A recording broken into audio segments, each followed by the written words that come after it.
दोस्तों आइए सुनते हैं नाग पंचमी की व्रत कथा। सालों पहले एक नगर में किसी सेठ के 7 बेटे रहते थे। सभी की शादी सेठ ने समय रहते करवा दी। सातों बहू मिलकर घर का काम भी किया करती थी। उन सभी में से सेठ की सबसे छोटी बहू खूब संस्कारी थी।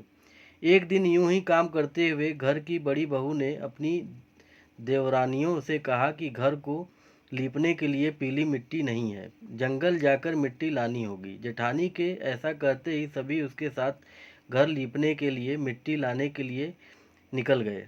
सभी खुरपी से मिट्टी निकाल ही रहे थे कि तभी सबसे बड़ी वाली बहू को एक नाग नजर आया।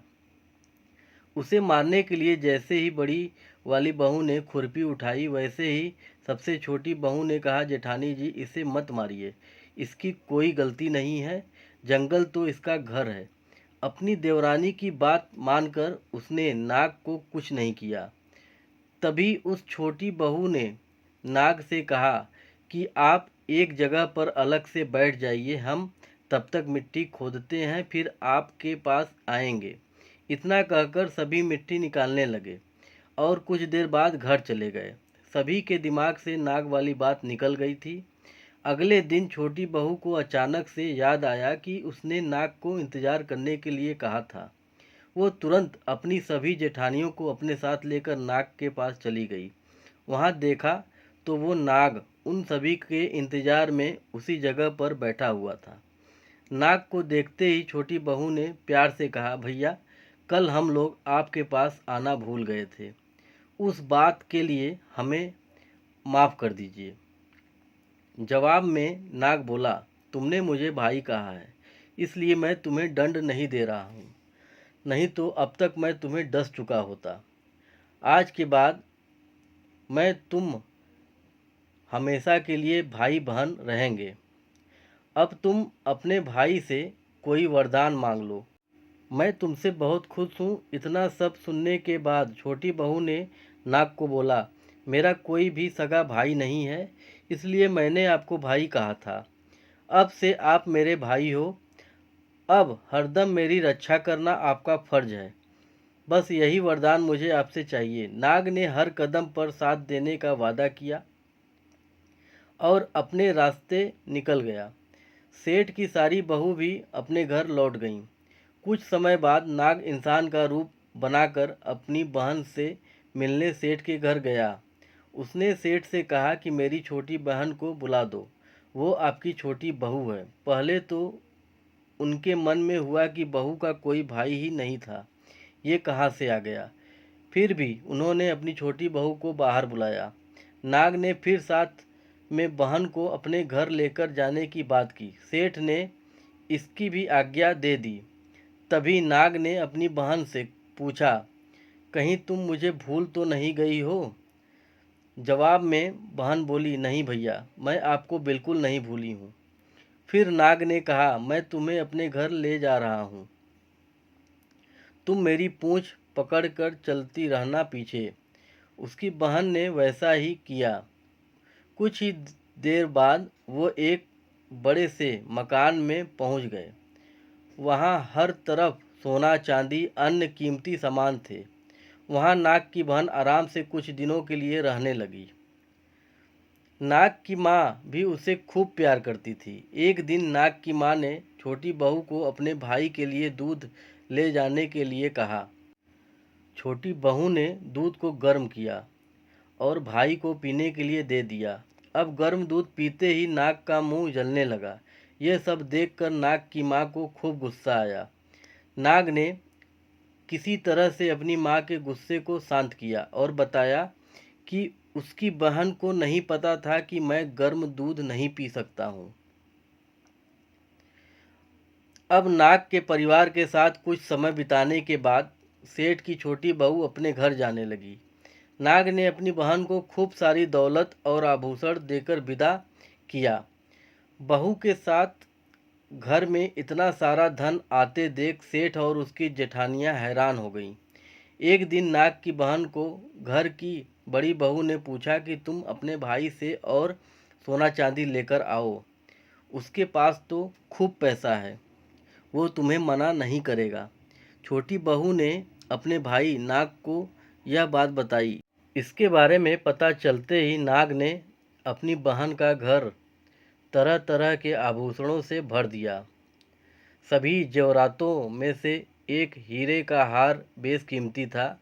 उसे देखते ही हर किसी का मन उस पर आ जाता था। होते होते उस हीरे का हार की खबर राज्य की रानी तक पहुंची। उसने छोटी बहू से हार लेकर खुद अपने पास रख लिया। दुखी होकर सेठ की छोटी बहू ने अपने भाई को इसके बारे में बताया। गुस्से में उसके नाग भाई ने रानी के गले के हीरे के हार को नाग बना दिया। इससे डर कर रानी ने एकदम हार को अपने गले से उतारा और सेठ की छोटी बहू को महल बुलवाया। उसके महल पहुंचते ही रानी ने छोटी बहू को बताया कि कैसे हार उसके गले में नाग बन गया था और उससे इसकी वजह पूछने लगी।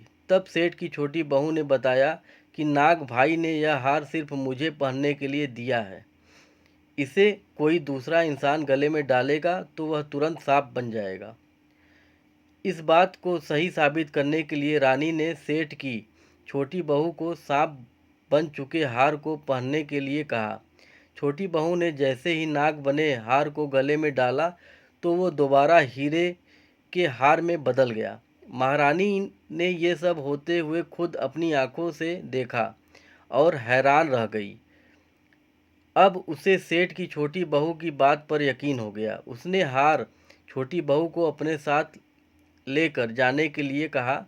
इतना सब होने के बाद रानी ने सेठ की छोटी बहू को कुछ सोने के मुद्राएं देकर महल से विदा कर दिया। अब सेठ की छोटी बहू घर में सोने के सिक्के लेकर पहुंची। यह सब देखकर सेठ की बड़ी बहू जलन होने लगी। उसने सोचा कि क्यों न ऐसा कुछ किया जाए जिससे देवरानी परेशान हो जाए। उसने अपने देवर से पूछा, आखिर तुम्हारी पत्नी इतने आभूषण धन ये सब कुछ कैसे मिल रहा है? तुम्हें उस पर ध्यान देना चाहिए। यूं ही तो कोई किसी को इतना सारा धन जवाहरात और सोने के सिक्के नहीं दे सकता है। पता करो कि आखिर क्या मामला है। भाभी से अपनी पत्नी के बारे में इतना सब सुनने के बाद उसके मन में अपनी पत्नी के लिए शक पैदा हो गया। उसकी हर बात को वो शक भरी निगाहों से देखने लगा। एक दिन इस बारे में उसने अपनी पत्नी से बात की। खुद के लिए अपने पति से ऐसा सब सुनने के बाद वो दुखी हो गई। उसने सीधे अपने नाग भाई से मुलाकात की और अपने पति द्वारा कही गई सारी बातों के बारे में बता दिया। अपनी दुखी बहन को देखकर नाग को भी गुस्सा आया। सीधे वो अपनी बहन के पति से मिला और बोला कि अपनी बहन को जवाहरात और दूसरे तोहफे मैंने दिए हैं। तुम्हें उस पर किसी भी तरह का शक करने की ज़रूरत नहीं है। वो बहुत अच्छी है और अगर आगे से कभी भी तुमने उसे कुछ गलत कहा या फिर शक किया तो मैं तुम्हें जिंदा खा जाऊंगा।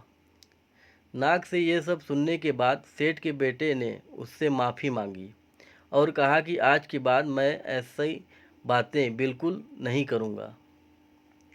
आप मेरे ऊपर गुस्सा मत कीजिए। मैं आपकी बहन को किसी तरह का दुख नहीं होने दूंगा। इतना कहकर वो सीधे घर गया और अपनी पत्नी से भी माफ़ी मांगी। उसके बाद दोनों खुशी खुशी साथ में रहने लगे। इसी तरह सेठ की छोटी बहू हर तरह की मुसीबत में अपने भाई को याद करती और वो उसकी परेशानी को दूर कर देता। इसी तरह नाग पंचमी का त्यौहार शुरू हुआ और सभी महिलाएं नाग को अपना भाई मानकर पूजते हुए उन्हें दूध पिलाने लगी। नाग पंचमी कथा से दो सीख मिलती हैं।